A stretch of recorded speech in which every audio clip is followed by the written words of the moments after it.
చేయి జారిన గుమ్మడికాయ. సీఎం రేవంత్ రెడ్డి బుధవారం సచివాలయం లోపల తెలంగాణ తల్లి విగ్రహ నిర్మాణానికి భూమి పూజ కార్యక్రమం నిర్వహించారు. ఈ సందర్భంగా సీఎం గుమ్మడికాయను కింద కొట్టగా అది పగలలేదు. దీంతో మరోసారి కొత్త ప్రయత్నం చేయగా అది చేయి జారి కింద పడిపోయింది. అక్కడున్న పూజారి దాన్ని పగలగొట్టారు. ప్రస్తుతం దీనికి సంబంధించిన వీడియో నెట్టెంట వైరల్ అవుతుంది. అంటే అనుకోవచ్చు తెలంగాణ తల్లి విగ్రహం కూడా. నన్నే చంపుదామని చూసినావు దొంగ, ఉద్యమంలో ఉన్నప్పుడు తుపాకీ పట్టుకొని పోయి మళ్ళీ నువ్వే తీసుకొచ్చి గుమ్మడికాయ కొచ్చి నన్ను నిలబెట్టినట్టు మళ్ళీ ఏతులతనం పడుతున్నావు దుర్మార్గుడా. ఈ గుమ్మడికాయ కూడా నీ చేతులు ఉండద్దు, జారిపోవాలని తెలంగాణ తల్లి శాపం పెట్టిందేమో, అందుకే జారిపోయింది.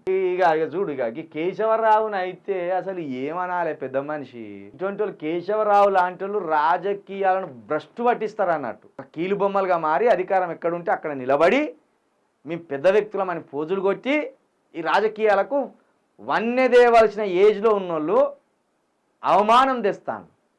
ఇక రేవంత్ రెడ్డి ఈ చేతిలోకి వెళ్ళి గుమ్మడికాయ జారిపోతూనే ఉండే.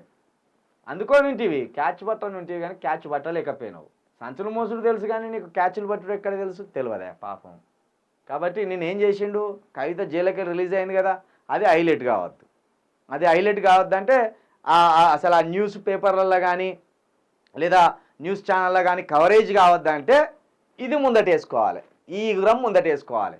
భూమి పూజ పేరుతోటి తెలంగాణ తల్లి పేరుతోటి ఓ రాజకీయం చేయాలి, అలా గడపారలు పెట్టి తవ్వినట్టు చేయాలి, అక్కడ పునాదులు తీసినట్టు చేయాలి అని నిన్న ఈ వేషం కట్టింది. కానీ కవిత జైలు నుండి బయటకు వచ్చిందని నిన్న మొత్తం అన్ని పేపర్లలో అన్ని ఛానళ్ళలో ప్రధాన వార్తలుగా వచ్చినాయి.